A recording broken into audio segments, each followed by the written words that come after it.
पार्वती का स्वर्ण महल। एक बार की बात है, देवी पार्वती का मन खोह और कंदराओं में रहते हुए ऊब गया।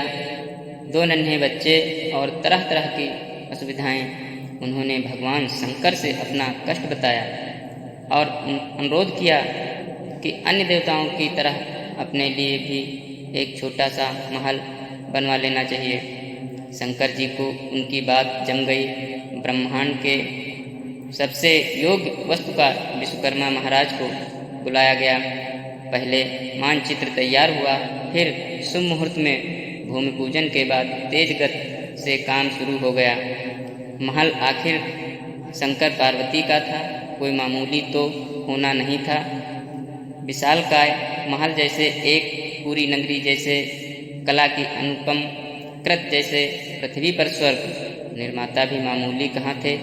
विश्वकर्मा ने पूरी शक्ति लगा दी थी अपनी कल्पना को आकार देने में। उनके साथ थे समस्त स्वर्ण राशि के स्वामी कुबेर। बची खुची कमी उन्होंने शिव की इस भव्य निवास स्थली को सोने से मढ़कर पूरी कर दी। तीनों लोकों में जय जयकार होने लगी। एक ऐसी अनुपम नगरी का निर्माण हुआ था जो पृथ्वी पर इससे पहले कहीं नहीं थी। गणेश और कार्तिकेय के आनंद की सीमा नहीं थी। पार्वती फूली नहीं समा रही थी।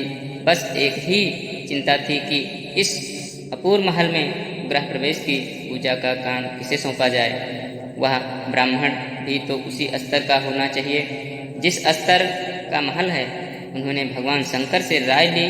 बहुत सोच विचार कर भगवान शंकर ने एक नाम सुझाया, रावण।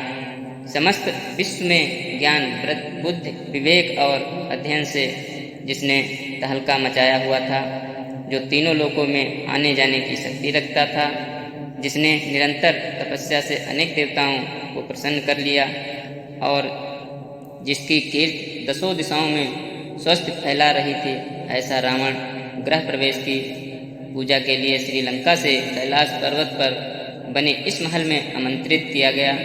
रावण ने आना सहर्ष स्वीकार किया और सही समय पर सभी कल्याणकारी शुभ शकुनों और शुभंकर वस्तुओं के साथ वह गृह प्रवेश के हवन के लिए उपस्थित हुआ।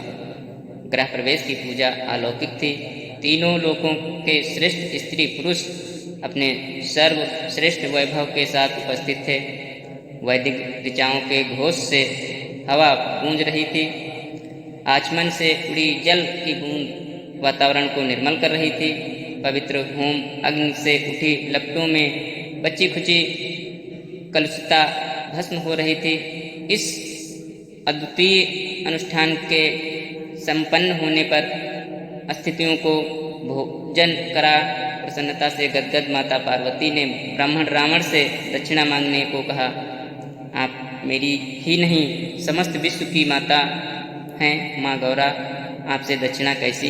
रावण विनम्रता की प्रतिमूर्ति बन गया। नहीं विप्रवर, दक्षिणा के बिना कोई भी अनुष्ठान पूरा नहीं होता और आपके आने से तो समस्त उत्सव की शोभा ही अनिवार्चनीय हो उठी है। आप अपनी इच्छा से कुछ भी मांग लें, भगवान शिव आपको अवश्य प्रसन्न करेंगे। पार्वती ने आग्रह से कहा, आपको कष्ट नहीं देना चाहता माता, मैं बिना मांगे ही सब कुछ पा लिया है। आपके दर्शन से बढ़कर और क्या चाहिए मुझे। रावण ने और भी विनम्रता से कहा, यह आपका बड़प्पन है लंकापत, लेकिन अनुष्ठान की पूर्ति के लिए दक्षिणा आवश्यक है। आप इच्छानुसार जो भी चाहें मांग लें, हम आपका पूरा मान रखेंगे। पार्वती ने पुनः अनुरोध किया। संकोच होता है देवी, रावण ने आंखें झुकाकर कहा। संकोच छोड़कर यज्ञ की पूर्ति के विषय में सोचें विप्रवर। पार्वती ने नीति को याद दिलाया। जरा रुककर रावण ने कहा, यदि सचमुच आप मेरी पूजा से प्रसन्न हैं, यदि सचमुच आप मुझे संतुष्ट करना चाहती हैं और यदि सचमुच भगवान शिव सब कुछ दक्षिणा में देने की समृद्धि रखते हैं, तो आप यह सोने की नगरी मुझे दे दें। पार्वती एक पल को भौचक रह गईं, लेकिन पास ही शांति से बैठे भगवान शंकर ने अविचलित स्थित वाणी में कहा, तथास्तु। रावण की वस्त खुशी का ठिकाना न रहा।